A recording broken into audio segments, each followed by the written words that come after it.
महाराजा विक्रमादित्य और रहस्यमयी यज्ञशाला की कहानी बहुत समय पहले की बात है। शिवगढ़ में सब कुछ शांत और सुखद था। महाराजा विक्रमादित्य अपनी प्रजा के सुख दुख में हमेशा भागीदार रहते थे। परंतु एक दिन कुछ ऐसा हुआ जिसने पूरे राज्य को विचलित कर दिया। आरंभ शिवगढ़ के पश्चिम में एक गहरा जंगल था। कहा जाता था कि वहां कोई भी जाने की हिम्मत नहीं करता, क्योंकि वह जंगल अभिशप्त था।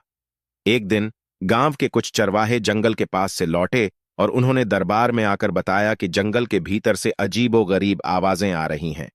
कभी घंटियों की आवाज सुनाई देती तो कभी डरावनी हंसी।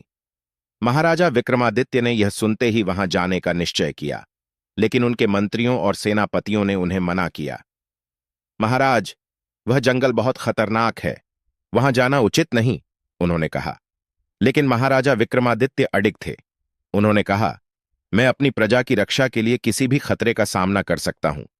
जंगल का रहस्य। अगले दिन महाराजा विक्रमादित्य ने अपने भरोसेमंद सैनिकों के साथ जंगल में प्रवेश किया। जैसे जैसे वे जंगल के भीतर गए, उन्हें अजीबोगरीब चीजें दिखाई देने लगीं। पेड़ की शाखाएं इंसानों की भुजाओं जैसी लग रही थीं और चारों ओर एक गहरी खामोशी थी।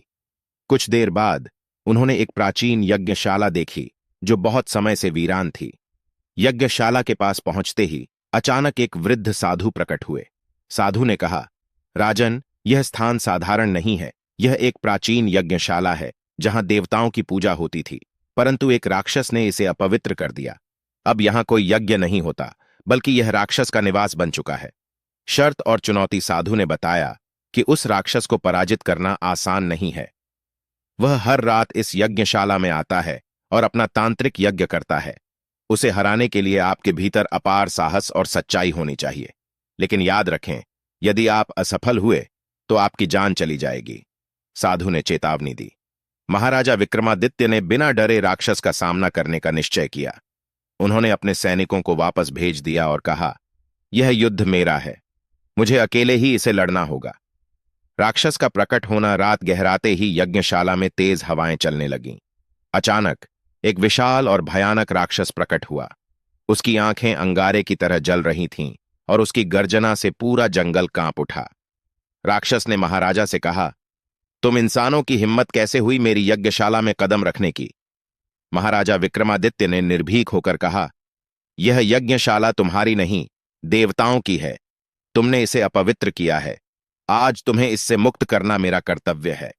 रहस्य और संघर्ष। राक्षस ने महाराजा को चुनौती दी, यदि तुम मेरी 3 पहेलियों का उत्तर दे सके तो मैं यहां से चला जाऊंगा, लेकिन अगर असफल हुए तो तुम्हारा जीवन समाप्त। पहली पहेली, ऐसा क्या है जो जितना बांटते हैं उतना ही बढ़ता है? महाराजा ने तुरंत उत्तर दिया, प्रेम। दूसरी पहेली, ऐसा कौन सा जीव है जो सुबह 4 पैरों पर चलता है, दोपहर को 2 पर और रात को 3 पर? महाराजा ने उत्तर दिया, मनुष्य। बच्चा 4 पैरों पर रेंगता है, वयस्क 2 पैरों पर चलता है और बुजुर्ग छड़ी के सहारे। तीसरी और अंतिम पहेली, ऐसा क्या है जो सभी का है पर कोई उसे रोक नहीं सकता? महाराजा ने उत्तर दिया, समय। विजय। तीनों उत्तर सुनकर राक्षस क्रोधित हुआ, लेकिन उसके पास कोई विकल्प नहीं था। जैसे ही वह हार मानने लगा, उसका असली रूप सामने आया। वह एक श्रापित देवता था, जिसे एक ऋषि ने राक्षस बनने का श्राप दिया था। महाराजा की बुद्धिमानी और साहस से वह मुक्त हो गया।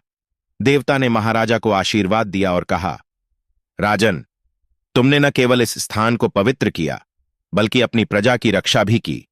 शिवगढ़ में अब सुख शांति बनी रहेगी। निष्कर्ष, महाराजा विक्रमादित्य ने अपनी बुद्धिमानी, साहस और धैर्य से न केवल राक्षस को हराया, बल्कि एक प्राचीन यज्ञशाला को भी पुनर्जीवित किया। यह कहानी हमें सिखाती